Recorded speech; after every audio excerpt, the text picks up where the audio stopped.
Em 1964, o físico Robert Ettinger lançou em livro a teoria da imortalidade através do congelamento do corpo.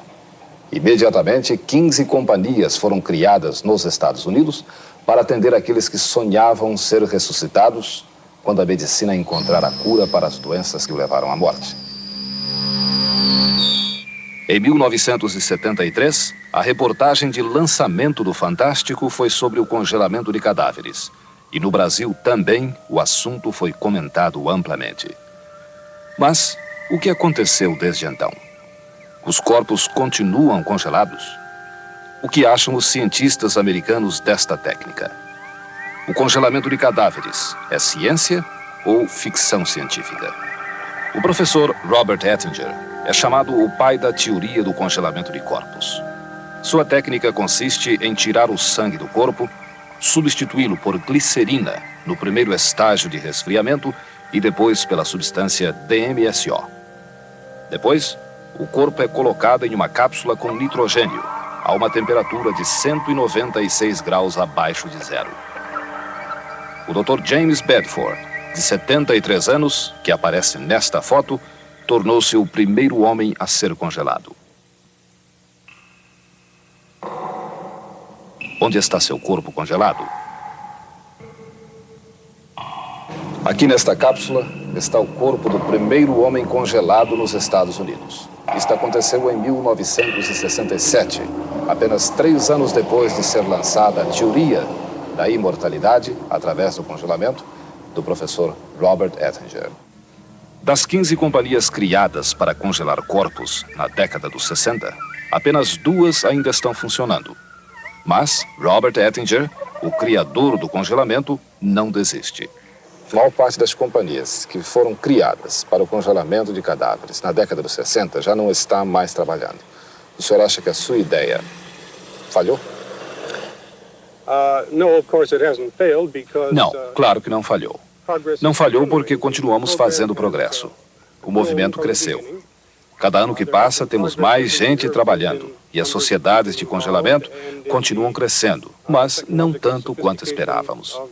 Quanto às companhias que desapareceram, o principal problema que as levou à falência foi o preço muito baixo que cobravam e que não dava nem para cobrir as despesas de congelamento. Elas fizeram isto para conquistar clientes, mas o movimento não cresceu como esperavam. Hoje, existem pelo menos 2 companhias funcionando com regularidade. Se não estão tendo lucro, pelo menos ganham o suficiente para cobrir as despesas. Quantas pessoas estão congeladas desde que surgiu este processo? Pelo que sei, 25 pessoas foram congeladas até hoje. A última delas há 1 mês. Nem todos, entretanto, continuam congelados. Em alguns casos, as famílias mudaram de ideia e os corpos foram enterrados. Segundo Robert Ettinger e seus seguidores, o principal problema do congelamento está no preço.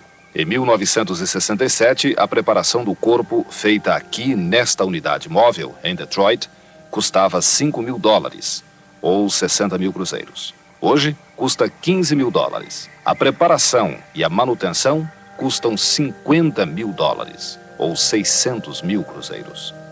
Norman Bedford, filho do primeiro homem congelado, foi encarregado em testamento de cobrir estas despesas. Você tem alguma reclamação a fazer? Você está satisfeito com a maneira como o caso do seu pai está sendo tratado?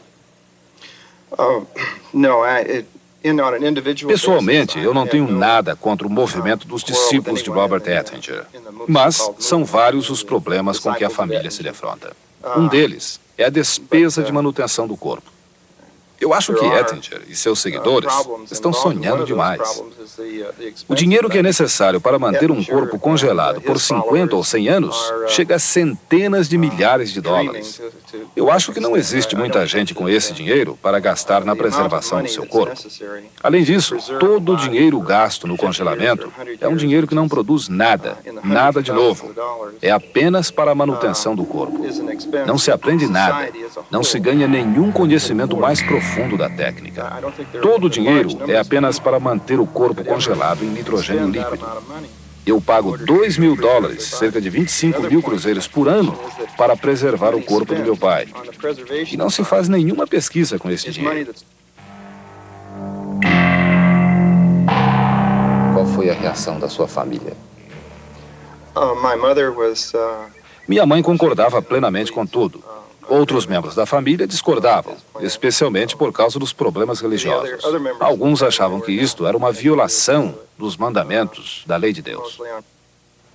A TransTime é uma das 2 empresas ainda trabalhando no congelamento de cadáveres. Seu diretor é o Sr. Arthur Quaife. Quantos corpos congelados o senhor tem aqui? We have 3 patients in suspension here. 3 pacientes. E how long have you been keeping these bodies? Há quanto tempo o senhor mantém estes pacientes ou corpos aqui? 2 of the patients have been 2 here dos corpos for estão about aqui há 2.5 cerca de 2 anos e meio, years. e um chegou há mais ou menos um mês. About a month ago. Sigmund Freud rejeitava a ideia da imortalidade por ser uma ilusão. A mais recente tentativa de se vender a imortalidade nada mais fez do que iludir algumas pessoas nos Estados Unidos. Estes sonhadores vivem dos falsos rumores que eles mesmos lançaram. Disse, por exemplo, que o cineasta Walt Disney foi congelado na esperança de ser ressuscitado mais tarde. Nós falamos diretamente com a família de Disney, que negou categoricamente que isto tenha acontecido. A comunidade científica, que segundo os seguidores de Robert Ettinger, acompanha com atenção o congelamento de corpos, diz que tudo não passa de ficção científica. A Associação Médica Americana fez uma declaração oficial para a nossa reportagem, que diz: a Associação Médica Americana nunca estudou nem sabe nada sobre o congelamento de corpos. Praticamente todo médico dirá que o congelamento não dá certo. A medicina não se interessa por este assunto que pertence ao setor da ficção científica. Na Universidade de Toledo, Ohio, encontramos o Dr. Donald Pribor, uma das maiores autoridades americanas em criobiologia, a ciência que estuda o efeito das temperaturas baixas nos seres vivos. O Dr. Pribor faz experiências com o congelamento de órgãos há 14 anos. Do ponto de vista científico, o senhor acha que é possível congelar um corpo e depois ressuscitá-lo? No momento, é impossível congelar tecidos, órgãos e muito menos o corpo inteiro. Os problemas são vários. Vou enumerar apenas os 3 obstáculos principais. Em primeiro lugar, cada célula tem de ser congelada a uma temperatura diferente durante um certo tempo. Algumas células têm de ser congeladas rapidamente e outras têm de ser congeladas lentamente. No corpo humano e em cada órgão, temos células diferentes. Portanto, não há como congelar um corpo inteiro de uma vez. E no momento é isto que estão fazendo. Ao mesmo tempo, temos de usar uma substância química para proteger a célula no momento do congelamento. E não vejo como poderemos distribuir esta substância química pelo corpo inteiro. O terceiro obstáculo é o tamanho do corpo. Por exemplo, quando congelamos um órgão separadamente, a parte de fora deste órgão se congela antes da parte de dentro. Portanto, mesmo que tivéssemos um tipo de células apenas neste órgão, algumas células se congelariam antes e outras depois. É por isso que a técnica atual de congelamento de corpos não funciona. Cientificamente, o congelamento de corpos não é nem considerado uma tentativa de preservar o corpo, porque irremediavelmente todas as células serão danificadas com o próprio congelamento. Além disso, em alguns casos, os corpos que foram congelados e depois retirados das cápsulas, a pedido das famílias, estavam partidos pelo frio intenso. Qual o futuro, portanto, do congelamento de cadáveres? Nós sabemos que para se congelar um órgão ou um corpo, temos de estabilizar as membranas das células para que elas não morram com o congelamento. Isto só pode ser conseguido com uma substância química, mas não temos ainda esta substância capaz de proteger todas as células do corpo ao mesmo tempo. Se alguém descobrir esta substância que seria dada a uma pessoa antes de morrer, para que ela percorra todo o corpo, aí sim, há uma possibilidade. Mas eu duvido muito que se consiga este preparado químico. O congelamento atual depende da manutenção do nitrogênio dentro da cápsula. 2 litros de nitrogênio evaporam de cada cápsula todos os dias, e o cuidado tem de ser intenso. Para quê? Pergunta o Dr. Pribor. Se as células a estas alturas já estão mortas, e nem daqui a 1000 anos será possível restituir a vida a um corpo neste estado. Todos os adeptos de Robert Ettinger que entrevistamos nesta reportagem não têm religião e não acreditam na alma ou no espírito, e muito menos na vida eterna. E é bem provável que estejam procurando a imortalidade do corpo, porque ainda não descobriram que o homem tem de saber morrer.